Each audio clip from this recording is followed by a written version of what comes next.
ओम इदं नमः ऋषिभ्यः पूर्वेभ्यः पथिकृद्भ्यः। आज का जो संक्षिप्त वक्तव्य लेकर के मैं प्रस्तुत हूँ कि भारतीय संस्कृति आखिर क्या है, क्यों भारतीय संस्कृति के प्रति संपूर्ण संसार, संपूर्ण दुनिया, पूरी दुनिया ललायित है, आकर्षित है। आखिर ऐसी कौन सी बात है जिसके कारण से यह हमारी संस्कृति इस दुनिया से, संसार से विलक्षण और अद्वितीय है। इस पर यदि हम दृष्टिपात करें तो निश्चित रूप से हमारी संस्कृति, हमारी वैदिक संस्कृति इस संसार से विलक्षण और भिन्न है, इसमें कोई शक नहीं है। No doubt our Indian culture is unique and different, और इसी के कारण संपूर्ण दुनिया इस संस्कृति के प्रति ललायित है, आकर्षित है। इसका प्रमाण हमें यदि ढूंढना हो तो हम वैदिक काल में हम यदि जाते हैं, वेदों की ओर यदि हम देखते हैं, जिसके लिए महर्षि दयानंद ने कहा था बैक टू वेदाज, वेदों की ओर चलो। आखिर क्यों कहा था, उसका कारण क्या था? वे निराधार बात नहीं कर रहे थे, प्रमाण सहित उन्होंने प्रस्तुत किया कि वेदों के प्रति जब तक हम आकर्षित नहीं होंगे, वेदों के प्रति हमारी श्रद्धा नहीं होगी, वेदाध्ययन हम यदि नहीं करेंगे, तो हम मानव के क्या जो मूल्य क्या है हम उसको नहीं समझ सकते हैं। तो मानवीय मूल्य को समझने के लिए भारतीय संस्कृति को, वैदिक संस्कृति को समझना परम आवश्यक है। और यजुर्वेद का जो शुक्ल यजुर्वेद का विशेष रूप से जो 7-14 का मंत्र है, वह हमें स्पष्ट करता हुआ दिखाई देता है कि उसमें सा प्रथमा संस्कृतिर विश्ववारा, हमारी जो संस्कृति है वह प्रथम संस्कृति है, सर्वप्रथम विश्व की संस्कृति है। और इसी कारण शुक्ल यजुर्वेद का जो मंत्र है कि सा प्रथमा संस्कृतिर विश्ववारा, यह विश्ववर्णीय संस्कृति है, यह सबको एडॉप्ट करने योग्य है। सबकी इसमें इसकी विशेषता, इसकी विशिष्टता ऐसी है कि जिससे कि संपूर्ण संसार इस संस्कृति के प्रति आकर्षित है। इसका आधार क्या है, उस आधार को थोड़ा थोड़ा सा हम इसको देखेंगे कि हमारे यजुर्वेद का ही जो मंत्र है उसमें यह भी कहा गया कि यत्र विश्वम भवत्येक नीडम, जहाँ संपूर्ण विश्व एक घोंसले के समान है, जहाँ संपूर्ण विश्व एक घर के समान है, और एक नीड कह करके प्रयोग किया गया है, यजुर्वेद का मंत्र है। फिर अथर्ववेद का मंत्र भी समर्थन करते हुए उसी बात को बता रहा है कि यत्र विश्वम भवत्येक रूपम, जहाँ संपूर्ण विश्व एक रूप में है। इस प्रकार बाद में फिर शब्द किस प्रकार से वाणी बदलती रहती है, विचार बदलता रहता है, और मूल जो है वह स्वरूप वही रहता है। इसीलिए वैदिक संस्कृति को ही देखकर, वेदों की संस्कृति को देखकर बाद में यह कहा गया कि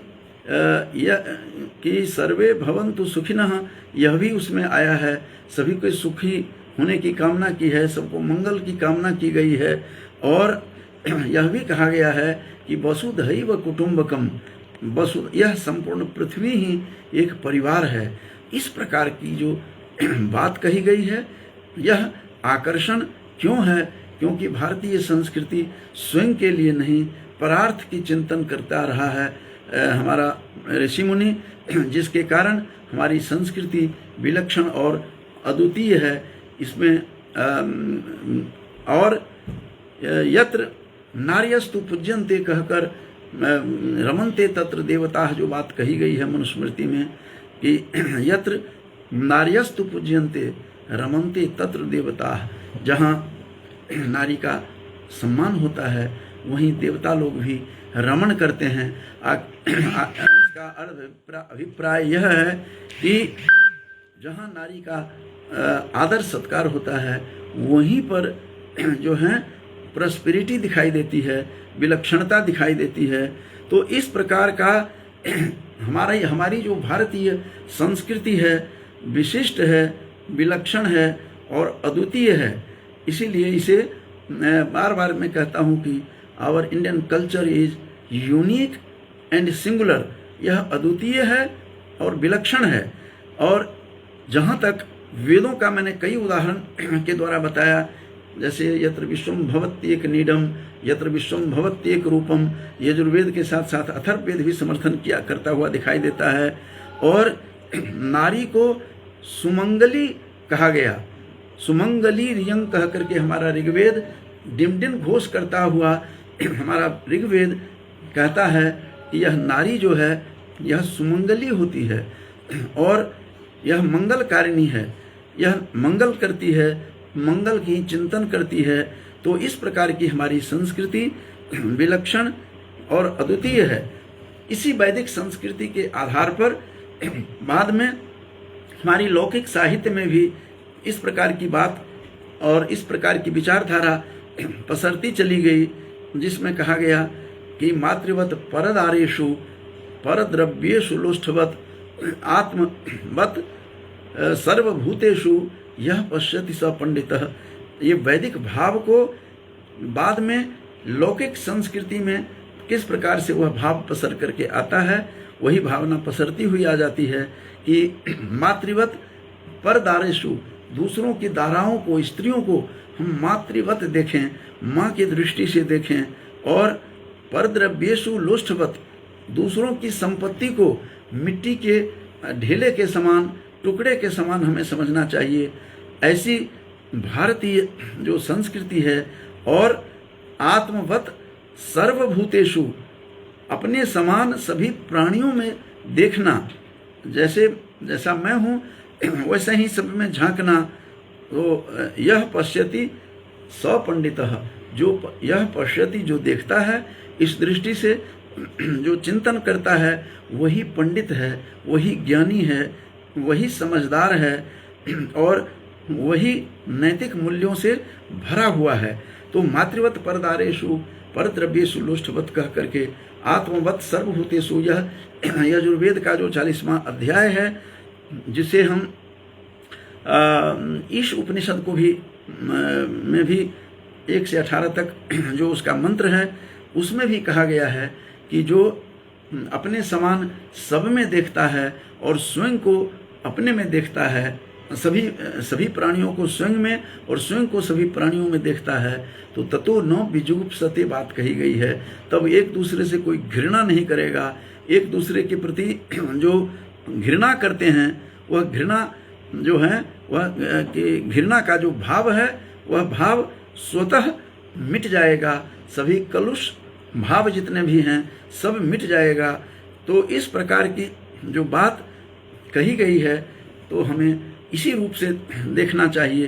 तेन त्यक्तेन भुंजी था, जो 40वां अध्याय जो यजुर्वेद का है, उसमें भी यही भाव है कि उसमें तो साफ शब्दों में कहा है कि तेन त्यक्तेन भुंजी था माँ गृधः कस्यचित् धनम, कह करके धन के प्रति रिजेक्शन ऑफ मेटलिस्टिक डिजायर जिसको कहते हैं, ये भौतिक आकर्षण से विरक्ति आ जाना, जैसा कि उसी का प्रभाव कठोपनिषद के पात्र नचिकेता पर पड़ा, जिसने कहा था कि न वित्तेन तर्पणीयो मनुष्य।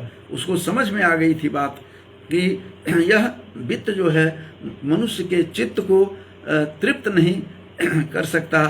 तो वित्त से कभी भी तृप्त नहीं होता कोई व्यक्ति।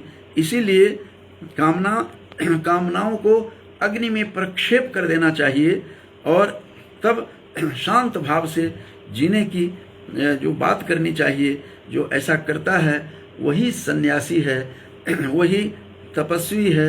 ये तपस्या करने के लिए कोई गिरवे वस्त्र पहनकर और कंदराओं में जाना कोई वो तपस्या का भाव नहीं है, उसे तपस्या नहीं कहते हैं। घर में रह करके गृहेस्वपि कहा है भागवत पुराण में, जैसे जनक के लिए कहा जाता है कि उन्होंने आत्म संयमी कैसे थे, तो गृहेस्वपि कहा है, घर में रहते हुए भी आत्म संयमी थे। नवम स्कंध में जो बात कही गई है कि मिथिला के सभी आत्मज्ञानी राजा हुए हैं और आत्मविद्या विशारदा कहा गया है।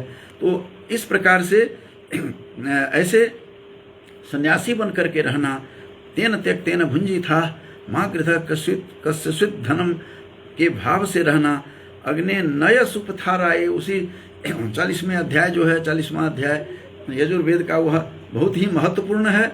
उसमें भी यही बात कही गई है और वहाँ भी यही कहा गया है कि कभी भी मनुष्य को धन के प्रति आकर्षण नहीं होना चाहिए। और अग्ने नय सुपथार आए, हे अग्निदेव हमें राय माने संपत्ति अर्थ संपत्ति के लिए सुंदर मार्ग से हमें ले चलो ताकि हमें कोई असुविधा न हो।